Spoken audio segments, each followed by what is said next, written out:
Hey guys, Xaryu here, and today I'm bringing you another game of Destro MLS because you guys love this content where we just do those huge glacial spikes, those huge chaos bolts, and get some crazy one-shots. So today we're fighting Windwalker, Ellie, and a Resto Shaman. I think this is Sodapoppin go for his rank 1 push. I think he was streaming these games, but yeah, this was just yesterday or the day before maybe, and it's just a couple days left of the season, so I hope your guys' pushes are going great.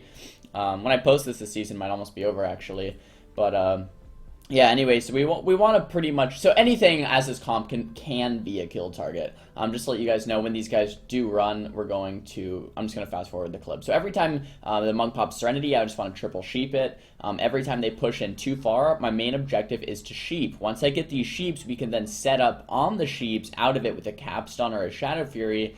Or I don't know if my Warlock's playing Shadow Fury this game, but some type of stun and a huge Shatter combo with a huge Chaos Bolt. So I basically just want to be doing a large amount of damage. And then they'll run, because if they stay in the open for too long, they're going to die. So I'm not really like, oh, why are these guys running type of thing. It's like, yeah, they're running because they kind of have to live. So I'm kind of just spamming sheeps when I can, or spamming sheeps when I have to on their cooldowns, and spamming sheeps also to set up. So sheeping is used as like a kind of a root tool to keep them in place, but it's kind of also the general sheep as well to kind of peel defensive cooldowns from the enemy team. So Stormkeeper is kind of the thing you want to keep out. Ice Fury and Stormkeeper, you want to keep an eye out from Ellie, and from Monk, you want to keep an eye out on Serenity.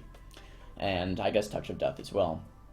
But they a lot of times leaves them together. Anyway, so I get full hex tier 1. Iceland's down that grounding tone. I'm going to go for a sheep to set up, but they just go to the pillar. So I'll go ahead and fast forward this because they are on the pillar for quite a while, which again, I don't blame them or anything, but now that they're back in the open, I go ahead and sheep up the monk to try to get some type of CC, and it looks like my Warlock is playing Shadow Fury this game. So yeah, we're going into cap stuns or Shadow Furies out of the sheeps, and pretty much just doing huge setups based off of that. I am forced into an ice block here. I probably didn't need to if I just positioned a little bit better, but I'm not too worried about dying this game. It's more about my Warlock, because I can always just play back with blinks and trinkets. So we get a huge amount of damage here onto the Shaman, but he doesn't end up dying. And as soon as I start to push in, they hug the pillar. And the problem with Destro and Frost Mage is if we push in, both of our classes don't really work on the pillar. We both have long casts, and if you try to cast on the pillar, they're just going to line of sight you. So we have to wait till they come in the open. Problem is, they play better on the pillars. They don't want to come in the open. So it's kind of just a stalemate. So we're kind of just waiting it out a lot of the times. Every time they rush in, I just spam a couple polymorphs, and we try to do some big damage into the polymorphs, or at least try to set up some damage into the polymorphs, but sometimes it doesn't work too well. So they're just sitting back on the pillar. I'm trying to build frost bolts to get more glacials, and pretty much my team is just like, get off the pillar as much as we can. We want to make distance between us and them. The more distance they have to come to us, the more time we get to cast. So they actually mounted up to reduce that time. And I'm trying to set up some sheeps here, juking some shears, got the grounding, going for more sheeps, get a full sheep onto the Resto Shaman here, and I really do want to set up out of it. We get a pretty decent setup and get him pretty low, but he doesn't end up dying here. We do get Spirit Link, so we're kind of rotting all 3 of them, and since they're out in the open, this is our playground, so we just start blowing up everything, start hitting the monk as well. The monk ports behind the pillar, and both the shamans retreat. So every time is kind of this back and forth battle. They run to the pillar, we play a waiting game. They come out to the middle, we destroy. Because we're Destro and a Frost Mage, we blow everything up when they come in the middle. And someone I saw in the comments asked, how do you play against melee cleaves? And it's the same type of thing, man. It's the same type of thing. If the melee cleave plays out, you'll win instantly. You counter it as Destro MLS. If they run to the pillar, you wait. You don't play on the pillar. You don't play on the pillar. Because as a Destro and a Frost Mage, you can't. As other comps, it does...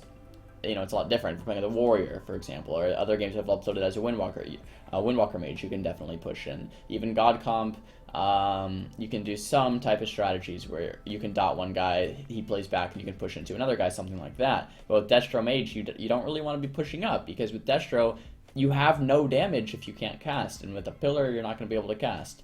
I feel like I'm repeating myself, but it's just so true. Every time I see people play this comp, they play it too aggressively. So here, sheeping up the monk, going for a big glacial spike. I guess that was kind of a small glacial spike. The monk ports behind the pillar, and we get to play the waiting game just a little bit here. And I did go ahead and fast forward all the parts where they're behind the pillars, so it's not a 15-minute match for you guys, but instead only like a 10-minute match or something like that. But anyway, so we get a nice sheep setup here into a cap totem, but we do get peeled off on this burst. Anyway, too, the Warlock, when he places that curse that looks like that white skull, that curse of fragility, it reduces the target's HP, so it actually makes them easier to just die in one hit to both of our Shatter combos. So we also do look out for, or they have to look out for that, and that's how we do our setups out of those sheep capstone combos. So more Chaos Bolts going off. I'm trying to set up, also from a distance, I'm trying to set up Flurry Shatters. So that's kind of a big deal as well. That's why I like playing as far back as possible when I play on my mage, is because if I'm playing closer, Flurry Shatter doesn't work. Remember, if you Frostbolt and immediately Flurry afterwards, from a close range, it's not going to count as a Shatter because the Frostbolt's going to beat the Flurry there. But if you cast Frostbolt and immediately Flurry from a far range, it is going to count as a Shatter. So yeah, just something to keep note. It's definitely better to play from a range as a mage. Yeah, 20-30 yard range even. So there's Serenity onto the Monk. I just just spam triple sheep. This is just clockwork that they push in. I sheep. We start doing damage. They have to pull out before they die, type of a thing.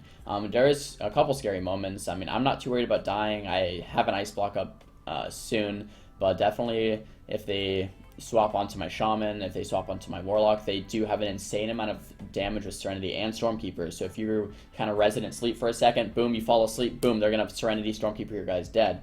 Same thing with them. If they fall asleep for a second, we are going to kill them in pretty much one hit. So both of us on both teams have to be very, very, very aware. Probably wasn't the best temp shield there, kind of wasted that. Probably doesn't matter too much, but you always want to try to improve. Definitely not the best temp shield from me. Trying to get a Glacial Spike out, but once again they're kind of retreating to the pillar. That's that's fine. So we got Karma there from Monk, so now we're like, okay, I'm just gonna sheep up the Monk because he wasted, or not wasted his Karma, but he used his Karma, and I'm just going to kind of reset because we can't kill through that. And every time they push in and try to get cooldowns, or pretty much are like, all right, what did we use there? What did we use there? Did we use, Earthen Shield? Was it a Warlock cooldown? Did we use Warlock Wall? Do we have ports? Do we have trinkets, etc. So that we know what we have for next cooldowns, and we decide, okay, we're going to do this for next setup. So as they cross the middle of the map is the time that you want to get your sheeps off. So they're running across the middle of the map. I sheep up the Resto Shaman, and I wanted to do a huge burst into the Shaman, but it didn't really happen because they were counter pushing my Warlock. So we decided to just hit pretty much whatever we can. The way you want to think about it as we're just turrets in the middle. We're just shooting literally whatever we can, whenever we can. And you can really set up a kill on any of the three. In this specific matchup, I would probably say it's your best bet to kill one of the Shamans, just because they don't have port. But you can still kill the Monk, even though he might be the worst kill target. Just it depends on positioning, it depends on trinkets, it depends on how the game is going. So go ahead and sheep up the Shaman a few times. I really wanted to go Shaman, but we couldn't really make it happen. I temp shield just because this Ellie's splitting onto me a little bit. We have see that Curse of Fragility there onto the Windwalker. I really want to start hitting into that because we just do so much damage when he has less HP. Because if you think about damage as a percentage of life, if you have less life, you're going to do more percentage of damage. So even though the damage number isn't any bigger, you're technically doing more damage with that curse up, right?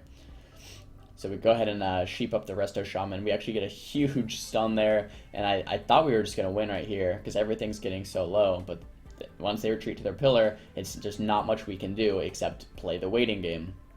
So they're behind the pillar, just trying to bug them a little bit with my Blizzard slows, Frozen Orb, etc. I just fast forward that. My Shaman does get a little drink off there as well during that fast forward, so that's definitely good news because we can go out of mana if we wait too long.